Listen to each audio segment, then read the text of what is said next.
پیدائش جو ہے وہ راولپنڈی میں ہوئی تھی، بہت سارے دوست اس سے واقف نہیں ہیں۔ تو اس کے بعد کا جو میرا سارا عرصہ ہے وہ احمد آباد میں ہی گزرا۔ میری ساری اسکولنگ جو ہے وہ گورنمنٹ سیکٹر کی ہے۔ تو مجھے یاد پڑتا ہے کہ میں نے میٹرک میں ناصر کاظمی کو پڑھا تھا، احمد ندیم قاسمی کو میں نے پڑھا تھا میٹرک میں، اور کلیات اقبال پڑھا ہوتا تھا، کلیات غالب پڑھا ہوتا تھا۔ کلیات کا مطلب یہ ہے کہ آپ کسی مصنف کے اسلوب کا مطالعہ کرتے ہیں، سائنسی مطالعہ کرتے ہیں آپ ایک طرح سے۔ ٹیچر کی شخصیت، اس کی اپنی تربیت، اس کا اپنا مزاج، اس کا اپنا موڈ اور اس کے اپنے ذہنی رجحانات یہ ہیں۔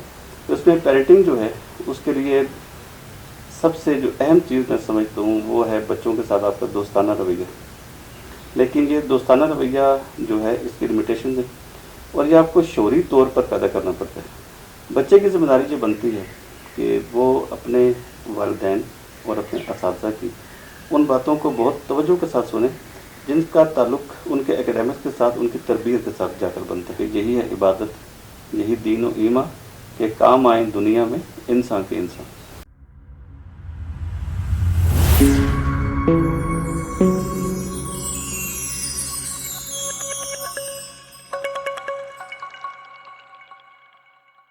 بسم اللہ الرحمن الرحیم۔ میں ہوں ڈاکٹر جمیل انور، اور آج میری خوش قسمتی کہ میرے ساتھ ڈاکٹر عامر سہیل موجود ہیں۔ ڈاکٹر صاحب سے میرا تعلق جو ہے وہ کالج کے زمانے سے ہے، اور بڑا لمبا عرصہ ہو گیا ہے۔ ہم ایک دوسرے سے ملتے بھی رہتے ہیں، ایک دوسرے سے سیکھتے بھی رہتے ہیں، اور میں نے ان سے بہت کچھ سیکھا ہے، شائستگی سیکھی ہے، ادب سیکھا ہے، بات کرنے کا طریقہ سیکھا ہے، اور بھی بہت سارے شعبوں میں ان سے سیکھتے رہتے ہیں۔ ڈاکٹر صاحب کے زندگی کے جو ہے وہ مختلف جہات ہیں، اور انہوں نے مختلف ایریاز میں کام کیا ہے۔ تو آج ہم ان سے کچھ باتیں ایسی سیکھیں گے، سنیں گے، جس سے ہم اپنی زندگی میں بہتری لا سکتے ہیں، ہمارا یوتھ جو ہے اس سے کوئی سبق سیکھ سکتا ہے، اور عام لوگ بھی اس سے سیکھ سکتے ہیں۔ ڈاکٹر صاحب بہت بہت شکریہ، آپ نے وقت دیا۔ اور سب سے پہلے آپ اپنا ایک دبنگ قسم کا تعارف کرائیں، آپ کا بچپن، آپ کا تعلیمی سفر، آپ کا علمی سفر، تحقیقی سفر، اس بارے میں ہم تھوڑا سا آگاہ کریں۔ جناب بہت شکریہ ڈاکٹر جمیل انور صاحب۔ سب سے پہلے تو میں آپ کا شکر گزار ہوں کہ آپ جیسی اہم شخصیت جو ہے وہ ایک بالکل ایک عام انسان کا انٹرویو لینے کے لیے آئی ہے۔ میں بڑا آپ کا احسان مند بھی ہوں، اور میرے لیے بڑے اعزاز کی بات بھی ہے۔ جہاں تک کہ بچپن کا تعلق ہے، میری پیدائش جو ہے وہ راولپنڈی میں ہوئی تھی، بہت سارے دوست اس سے واقف نہیں ہیں۔ تو اس کے بعد کا جو میرا سارا عرصہ ہے وہ احمد آباد میں ہی گزرا۔ میری ساری اسکولنگ جو ہے وہ گورنمنٹ سیکٹر کی ہے۔ احمد آباد کا جو گورنمنٹ ہائی اسکول نمبر 1 ہے، یہاں سے میں نے میٹرک کیا تھا۔ اس کے بعد پھر میں احمد آباد کالج چلا گیا، وہاں سے پھر F A, B A, M A پھر میں نے وہیں سے کیا۔ تو تعلیمی سفر کے دوران بڑے اچھے اساتذہ ملے، اور میں سمجھتا ہوں کہ وہ اساتذہ جو ہیں میرے لیے ایک بہت بڑا اثاثہ ہے۔ اور آپ نے دیکھا ہوگا کہ اکثر جو لوگ ہیں ان کی کامیابیوں میں اساتذہ کا بڑا حصہ بھی ہوتا ہے۔ تو میں بھی ان خوش نصیبوں میں سے ہوں کہ جب میں اسکول میں تھا اس وقت بھی مجھے اپنے استاد بہت اچھے طریقے سے یاد ہیں، خاص طور پر وہ جو مجھے ریاضی پڑھاتے تھے، میتھمیٹکس، کیونکہ میں اس میں کمزور تھا، اور آج تک میں کمزور ہی ہوں۔ لیکن ان سے میں نے سیکھا بہت کچھ ہے کہ کس طرح ایک کمزور طالب علم جس کو اس سبجیکٹ کا اتنا خاص شوق بھی نہیں، تو وہ کس طریقے سے ان کی کوشش ہوتی تھی مختلف ہیلے بہانوں سے مجھے کچھ چیزیں سکھانے کی۔ اسی طرح میرے ٹیچر تھے میٹرک میں فزکس کے، کیونکہ میٹرک میں نے سائنس میں کی تھی، تو وہ ٹیچر مجھے بڑے اچھے طریقے سے یاد ہے۔ پھر فیملی کے اندر میرے جو کزنس تھے، خاص طور پر میرے جو بڑے خالہ بھائی ہیں وائس راج صاحب، تو ان کی شفقت مجھے حاصل تھی بچپن سے۔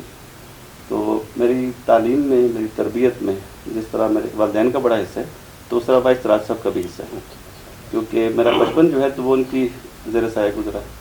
میرے والد صاحب چونکہ ملک سے باہر ہوتے تھے، تو والد صاحب نے بھی ایک طرح سے یہ محسوس کر لیا تھا کہ ان کی غیر موجودگی میں یہاں پر وائس راج صاحب موجود ہیں، جو میرے بڑے بھائی بھی ہیں۔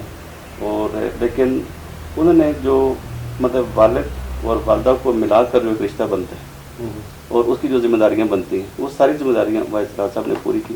تو سارا بچپن، لڑکپن، جوانی میری اسی طرح سے گزری تھی. اچھا اچھا. تو یہ جو علمی سفر ہے اور خصوصاً ادب کے حوالے سے عام طور پہ تو لوگ کہتے ہیں بچپن سے ہی شوق تھا. جی ہاں بالکل صحیح. تو آپ اس طرف کیسے آئے اور پھر کون سے مخصوص ادب کی صنف میں آپ نے کام کیا؟ اس میں جمیل بھائی شوق مجھے بچپن میں کہانیاں پڑھنے کا تھا، جس طرح عام طور پر لوگوں کو ہوتا ہے. لیکن ہمارے گھر کا ماحول جو ہے وہ کسی حد تک ادبی بھی تھا، کیونکہ شروع میں جس طرح آپ نے بچپن کا جب ذکر کیا تھا تو میں نے وائس راج صاحب کا ذکر کیا. تو ہمارا جو گھر تھا اس میں وائس راج صاحب کو چونکہ ادب سے لگاؤ تھا تو ان کی وجہ سے بڑی اچھی کتابیں آتی تھیں. تو مجھے یاد پڑتا ہے کہ میں نے میٹرک میں ناصر کاظمی کو پڑھا تھا، احمد ندیم قاسمی کو میں نے پڑھا تھا میٹرک میں، اور کلیات اقبال پڑھا ہوتا تھا، کلیات غالب پڑھا ہوتا تھا. تو وائس صاحب جو تھے ہمارے وہ اس طرح سب بچوں کو لے کر بیٹھتے تھے، سناتے بھی تھے اس میں. تو شعروں کی ادائیگی ہم نے ان سے سیکھی. تو میرے خیال میں آہستہ آہستہ وہ ایک جو شوق جو تھا تو وہ ادب کی طرف میرا گیا، اور خاص طور پر اردو ادب کی طرف گیا. گو کہ بعد میں پھر فارسی ادب پڑھنے کا اتفاق بھی ہوا اور جو عالمی ادب ہے اس کو بھی دیکھنے کا موقع ملا. لیکن شروع میں جو ایک مخصوص میرا شوق تھا وہ اردو ادب کے حوالے سے تھا. تو اس کی وجہ ایک گھر کا ماحول، پھر میرے اساتذہ، خاص طور پر میرے وہ اساتذہ جن سے میں نے بی اے میں پڑھا تھا. بی اے میں ہمارے ایک استاد تھے پروفیسر شکلی عبدالرشید صاحب، اللہ پاک ان کی مغفرت کرے. میرے خیال میں ان سے جو بچہ پڑھ گیا اس میں ادب کا شوق لازم پیدا ہوا، کیونکہ صوفی صاحب بتاتے خود بہت اچھے ادیب تھے، بڑے اچھے شاعر، نقاد اور محقق. اور وہ اپنے اس طالب علم کو جس میں وہ تھوڑی سی بھی کوئی چنگاری محسوس کرتے تھے ادب کی، تو وہ اس کو اپنے مطلب کہ زیر شفقت رکھتے تھے، تربیت کرتے تھے اس کی. تو کچھ اس طرح کے ذرائع بندے چلے گئے جس کی وجہ سے پھر ادب کی طرف آنے کا موقع ملا اور کچھ لکھنے کا موقع بھی مل گیا تھا. اچھا، ادب میں جنرلی تو لوگ شاعری کی طرف آتے ہیں اور پھر اس میں وقتی طور پہ مشہور بھی ہو جاتے ہیں. آپ نے ایک مشکل سفر کا بظاہر جو اتنا زیادہ لوگوں میں پسندیدہ نہیں ہوتا یا ان کی اویئرنیس نہیں ہوتی، آپ نے تحقیق کی طرف چلے گئے اور پھر تنقید کے شعبے میں گئے، اور اس میں آپ نے ہمارے لیے فخر بھی ہے کہ نہ صرف ایبٹ آباد پاکستان بلکہ ملک کے باہر بھی آپ کو کوٹ بھی کیا جاتا ہے اور آپ کے جو مقالے ہیں وہ پبلش بھی ہوئے. تو اس بارے میں تھوڑا آگاہ کریں کہ یہ اس طرف آپ کے تحقیق اور جو تنقیدی ادب کی طرف آپ گئے ہیں، تھوڑا سا آگاہ بھی کریں کہ یہ کیا ہے اور پھر کہاں کہاں آپ کے مقالے پبلش ہوئے ہیں، آپ کا جو پی ایچ ڈی کا کام ہے وہ کس لیول پہ ہے اور کیا پذیرائی اس کی ملی. تو تھوڑا سا ہمارے لیے وہ بھی. بہت شکریہ، بڑا آپ نے جامع قسم کا سوال آپ نے پوچھا. اس میں ایسا تھا کہ شروع میں میرے مطالعے میں جس ادبی شخصیت کی بڑی اہمیت رہی وہ سر سید احمد خان ہے. اور سر سید احمد خان جس طرح ساری دنیا جانتی ہے کہ سارا کام ان کا نثر میں، ان کے مذہبی مضامین ہیں، ان کے تعلیمی مضامین ہیں، ان کے ادبی مضامین ہیں، اور پھر ان کے سیاسی مضامین بھی ہیں. یہ چار جہتیں ان کی بنتی ہیں. تو سر سید کی مجھے سمجھ نہیں آتی کہ میں شروع سے ہی اس شخصیت کے زیر اثر کیسے آ گیا تھا. سر سید کے زیر اثر رہا تو نثر کی طرف رجحان چلا گیا. جب میں اقبال کو زیادہ پڑھنا شروع کیا اور خاص طور پر جب ان کے خطبات پڑھے، خطبات بھی نثر میں ان سے زیادہ متاثر ہوئے. شاعری نے تو اپنے اثرات چھوڑے، اقبال کی شاعری نے بہت کچھ سیکھا اس سے، لیکن دھیان جو تھا میرا وہ نثر کی طرف ہونا شروع ہو گیا تھا. تو ایک وجہ یہ بنی ہے میرے خیال میں کہ سر سید احمد خان کے ساتھ کچھ ایسی طبی مناسبت رہی ہے ان کی فکریات کے وجہ سے، خاص طور پر ان کی وہ فکریات جس کا تعلق ہمارے بر صغیر کے ساتھ ہے، اور مسلمان قوم کے لیے جو ان کی کوششیں ہیں، پھر علی گڑھ کا قیام، پھر ان کے رسائل جس میں وہ تربیت کا کام بھی لیتے تھے سماجی. تو مجھے لگتا ہے کہ اس نے میرا جو رخ جو تھا تو وہ نثر کی طرف پہلے موڑا، پھر تنقید کی طرف موڑا، اور پھر تحقیق کی طرف بھی مجھے جانے کا موقع مل گیا. میرے جو مقالات ہیں ان کی نوعیت جو ہے وہ تھوڑی سی متنوع ہے، کیونکہ میں نے فلسفے کے حوالے سے بھی لکھا، اور بلکہ میری پوری ایک سیریز جو تھی تو وہ فنون رسالہ جو ہے احمد ندیم قاسمی صاحب کا، تو اس میں آئی ہے. اس میں میں نے اقبال کے فکری نظام کو موضوع بنایا. اس میں تقریباً 6 اقساط میری شائع ہوئی تھی، لیکن وہ ایک ایک کیس جو ہے وہ مطلب خاصا ہیوی قسم کا مطالعہ بن جاتا ہے، اور وہ میری تقریباً ایک قسط لکھنے میں میرے بعض اوقات 4 سے 5 ماہ لگتے تھے ایک ریسرچ آرٹیکل لکھنے میں۔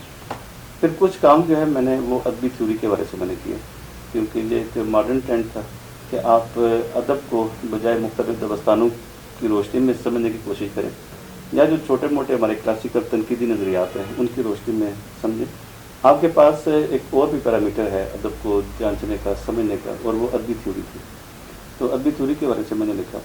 پھر جو مجھے جس موضوع نے بہت زیادہ متاثر کیا تھا وہ فکشن کے بارے سے کچھ موضوعات تھے، اس میں افسانے کو بھی میں نے اپنی تنقید کا موضوع بنایا، اور پھر ناولوں کو بھی۔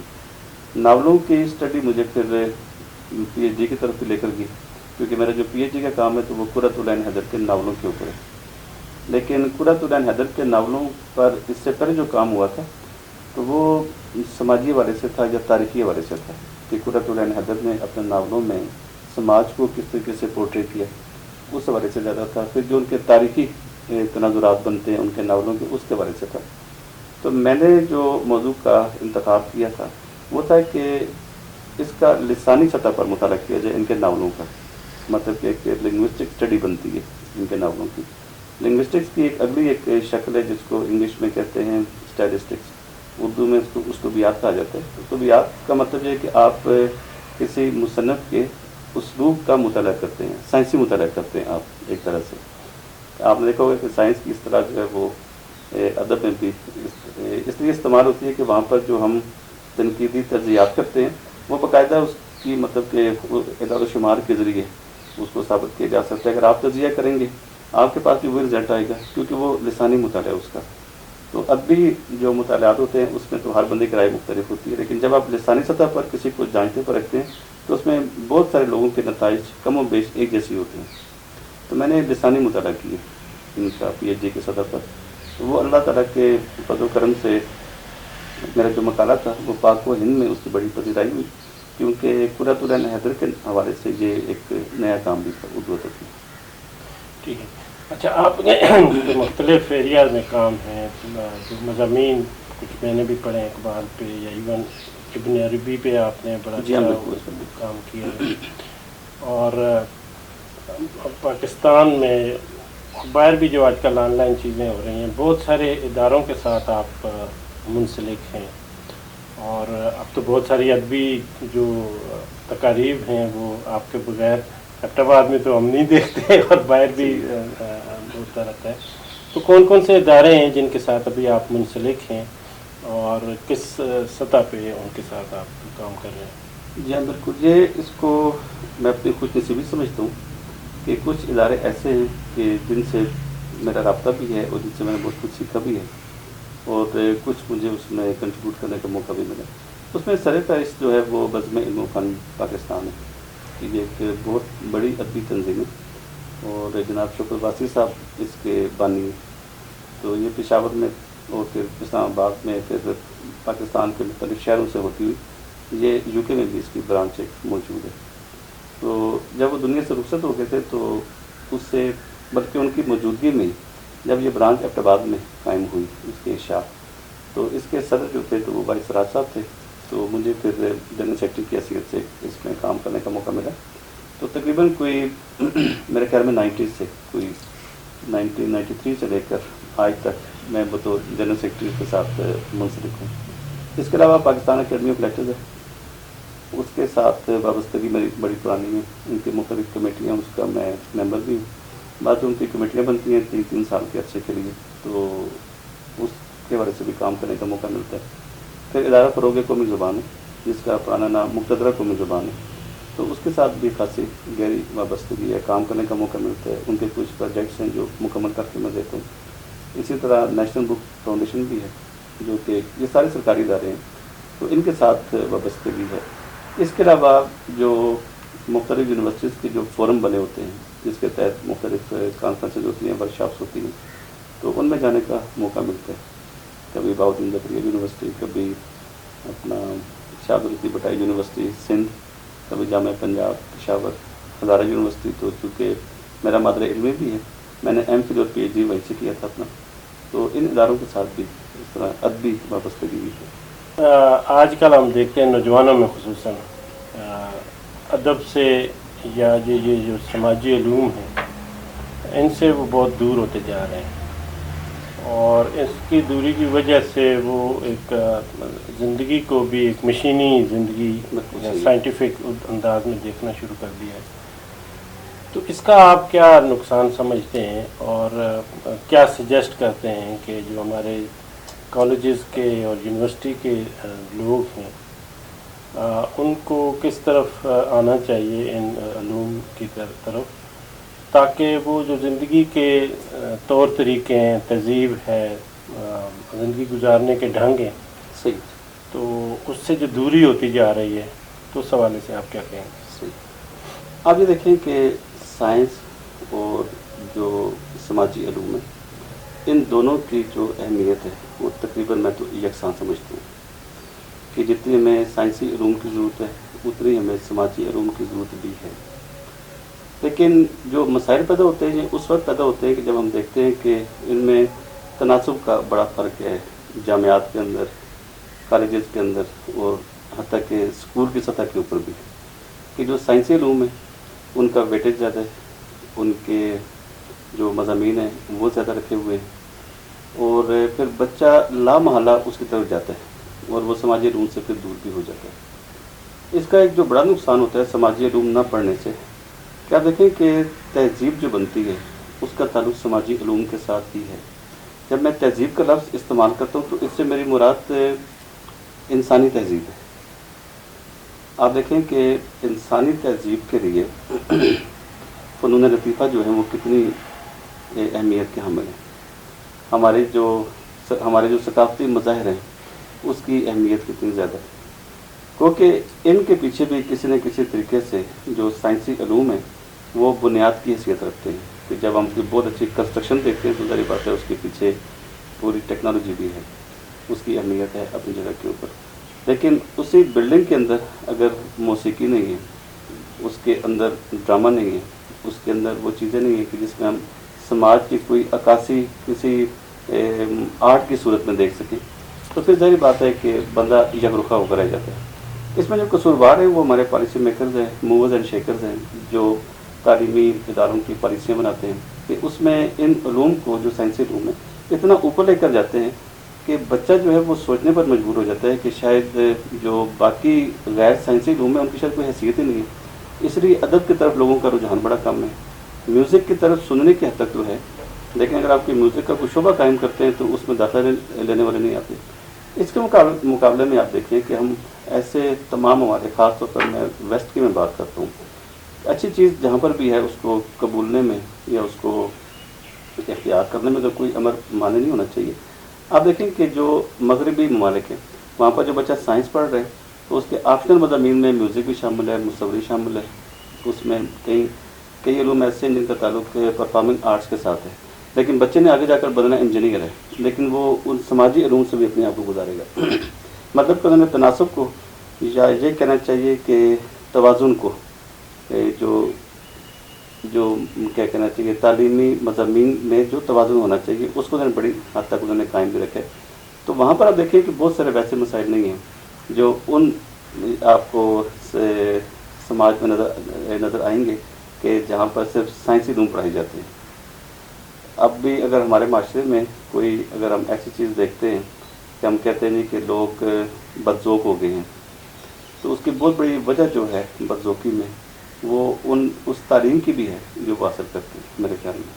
ٹھیک، اچھا، آپ کا اور میرا تعلق ہمارا تعلیمی اداروں سے ہے، اور ہمارا ڈائریکٹ جو ہے وہ اس ملک کی یوتھ کے ساتھ ہمارا بالکل تعلق ہے، صحیح۔ اور دوسرا ہم پیرنٹس بھی ہیں۔ تو جو ہماری جنریشن ہے اس کے اب دو چیلنجز آ گئے ہیں۔ ایک کو تو اپنے اسٹوڈنٹس کے ساتھ کیا ریلیشن شپ رکھنا ہے، اور پھر اپنے بچوں کے ساتھ کیسے پیرنٹنگ کیسے کرنا ہے۔ صحیح۔ تو پہلے تو یہ تھوڑا سا وہ بتائیں کہ آج کا جو اسٹوڈنٹ ہے، اگین نارمل ہم ریجیکٹ کر دیتے ہیں کہ جی یہ سمجھدار نہیں ہے یا ذمہ دار نہیں ہے یا جو بہت ساری چیزیں، اور ہم کو ٹوٹل ریجیکٹ کر لیتے ہیں. لیکن ظاہر ہے ٹیچر بھی تو اپڈیٹ نہیں ہے. صحیح. ٹیچر آج کا اسٹوڈنٹس اگر اس طرف نہیں ہے تو انفارم بھی ہے بہت ساری چیزوں میں. بالکل صحیح. بہت ساری نئی جو ٹولز اینڈ ٹیکنیکس ہیں اس سے ویل اکوپڈ ہے. تو یہ جو ٹیچر کا رول اس سینیریو میں کیا بنتا ہے اپنے یوتھ کو ایک ذمہ دار شہری کے طور پہ، ایک ذمہ دار فرد کے طور پہ بنانے میں؟ صحیح. یہ بڑا اچھا سوال ہے. لیکن یہ بڑی حد تک ایک ٹرکی کوشچن بھی ہے. ٹرکی کوشچن یہ ہے کہ اس کی ڈائمینشنز اتنی بنتی ہیں اس کو ڈسکس کرنے کے لحاظ سے کہ آپ کسی بھی ڈائمینشن میں جب جاتے ہیں اس کو جب ڈسکس کرنا چاہتے ہیں تو وہاں پیچیدگیاں بہت زیادہ ہیں. میں فرض کریں کہ پہلا ایریا رہتا ہوں کہ ٹیچر کی شخصیت. اس چیز میں ٹیچر کی شخصیت، اس کی اپنی تربیت، اس کا اپنا مزاج، اس کا اپنا موڈ اور اس کے اپنے ذہنی رجحانات یہ ہیں. عام طور پر ہم دیکھتے ہیں کہ ایسے ٹیچر کہ جو اپنے رجحانات کے پابند ہوتے ہیں، بلکہ میں کہنا یہ چاہیے کہ کسی حد تک وہ اس کے غلام بھی بن جاتے ہیں. وہ یہ چاہتے ہیں کہ ہمارے اسٹوڈنٹس بھی بالکل ویسے ہی ہوں. جس طرح میں سوچتا ہوں 60 بچے بیٹھے ہوئے ہیں، وہ ایسا کیوں نہیں سوچتے یا ایسا کیوں نہیں سوچ سکتے جس طرح میں سوچ رہا ہوں. مطلب کہ ہم نے ایک غلط چیز پہلے اپنے ذہن میں بٹھائی ہوئی ہے. اس میں استاد کا قصور بنتا ہے بہت زیادہ، کہ بجائے اس کے کہ ہم ایک کولیکٹیو سائیکالوجی کی طرف جائیں.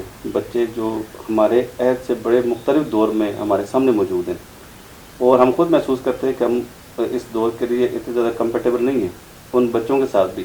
اب جو بچہ جتنی تیزی کے ساتھ سوچ رہا ہے، جتنی تیزی کے ساتھ اس کے مطلب کہ موڈ سوئنگز کا بچہ میں شکار ہوتا ہے، ہم کبھی بچے کی جو ذہنی ساخت ہے، اس کے جو نفسیاتی تقاضے ہیں، ان تک یقین مانیں کہ ہم لوگ نہیں پہنچ سکتے.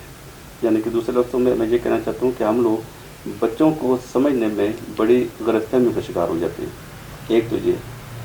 دوسرا یہ ہے اس میں کہ جب آپ ان بچوں کو ٹھیک طریقے سے نہیں سمجھیں گے تو آپ کی ان کے ساتھ جو ہے کمیونیکیشن، اس میں خاصے مسائل پیدا ہو جائیں گے. آپ جس جگہ پر لانا چاہتے ہیں اس جگہ پر ان بچوں نے آنا نہیں ہے، جس جگہ پر وہ جانا چاہتے ہیں وہ ہمیں پسند نہیں ہے. تو ظاہر بات ہے کہ وہ چوہے بلی کا جو کھیل ہے وہ تو چلتا رہے گا.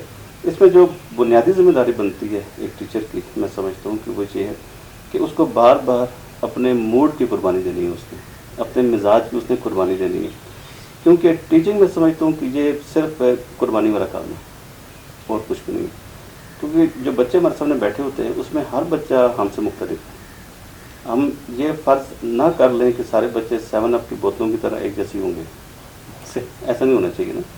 تو وہ 7 اپ کی بوتلیں نہیں ہیں نا، وہ مطلب کہ انسانی شخصیت ہے اور ہر بچہ دوسرے سے مختلف ہے. میرے اگر 3 بچے ہیں، تینوں مزاج کے لحاظ سے مختلف ہیں. میں وہاں پر بھی بعض کو کمی محسوس کرتا ہوں پیرنٹنگ کے دوران بھی، کہ میں ان کی تربیت جس طرح کرنا چاہتا ہوں وہ نہیں کر سکتا. اس میں میری اپنی شخصیت آڑے آ جاتی ہے. سب سے بڑی رکاوٹ میں خود بن جاتا ہوں بعض اوقات وہاں پر. ایک تو یہ کہ ٹیچر کو اپنے موڈ کی قربانی دینی پڑے گی، جدید تقاضوں کو سمجھنا پڑے گا اور اپنا دل اس کو بہت بڑا کرنا پڑے گا. تب کہیں جا کر وہ ایک اچھا یا بہتر یا مؤثر استاد بن سکے گا. جہاں تک پیرنٹنگ کی بات ہے، پیرنٹنگ کی جب ہم بات کرتے ہیں سب سے بڑا مسئلہ ہمارے ذہن میں یہ آتا ہے، اس کا نام ہے جناب جنریشن گیپ. کہ جی بڑا جنریشن گیپ ہے، باپ کو بڑی مشکل پیش آتی ہے بیٹے سے بات کرتے ہوئے. جنریشن گیپ کے ذمہ دار ہم والدین خود ہوتے ہیں. یہ جنریشن گیپ کبھی بچہ پیدا نہیں کرتا، یہ والد پیدا کرے گا اپنے بچوں کے حوالے سے، یہ والدہ پیدا کرے گی اپنی بچی یا اپنے بچوں کے حوالے سے. ہم لوگ پہلے ذمہ دار ہیں. پر آپ دیکھیں نا بچے، یہ وہی بچے جب چھوٹے ہوتے ہیں تو اس وقت کوئی بھی جنریشن گیپ نہیں ہے. وہ آپ کے اوپر کود بھی رہے ہیں، آپ مائنڈ نہیں کر رہے. وہ آپ کے اوپر بعض اوقات آپ کے ساتھ ایسی حرکتیں کر جاتے ہیں بچپن میں کہ وہی حرکت جب وہ بڑے ہو کر کرتے ہیں تو ہمیں بری لگتی ہے، جب چھوٹے ہیں تو اس وقت وہ بری نہیں لگتی. حالانکہ بچہ جو ہے نا وہ آپ کو ایک والد کے طور پر اسی طرح سمجھ رہا ہوتا ہے جس طرح اس نے بچپن میں آپ کو سمجھا تھا. کہ بچپن میں اس نے سارے مطلب کہ اپنے کیا کہنا چاہیے گلے شکوے بھی آپ سے کیے، آپ کے ساتھ فری بھی ہوا، آپ کے ساتھ جانے کی اس نے ضد بھی کی. اب یہ ضد وہ ساری زندگی کرے گا، لیکن بچپن کی ضد تو ہم نے ایکسیپٹ کر لی. یہ بچہ جب 18 سال کا کوئی ضد کرتے تو ہم کہتے ہیں نہیں اب یہ اڑیل ہو گئے. تو اس وقت اس کا مطلب ہے کہ ہمارا رویہ جو ہے ٹو ورڈس اور چلڈرن وہ بڑی حد تک بدل گیا. اس میں والدین کا رول اس میں بہت زیادہ ہے. اس میں کوئی شبہ نہیں ہے کہ جس سوسائٹی میں ہمارے بچوں کا مطلب کہ اٹھنا بیٹھنا ہے وہ سوسائٹی میں خاصی پیچیدہ ہو چکی ہوئی ہے معاملات کے اعتبار سے. چیزیں اتنی آ چکی ہوئی ہیں بچوں کی توجہ کو ڈائیورٹ کرنے کے لیے گھر کے اندر بھی اور گھر سے باہر بھی. اب پیرنٹنگ اتنی آسان نہیں ہے جتنی آج سے 20 سال پہلے تھی, جتنی آج سے 30 سال پہلے تھی, جتنی ہمارے دور میں تھی. پیرنٹنگ بڑی آسان تھی کیونکہ سوسائٹی بڑی سادہ تھی. اب سوسائٹی بڑی پیچیدہ ہو چکی ہوئی ہے. تو اس میں پیرنٹنگ جو ہے اس کے لیے سب سے جو اہم چیز میں سمجھتا ہوں وہ ہے بچوں کے ساتھ آپ کا دوستانہ رویہ.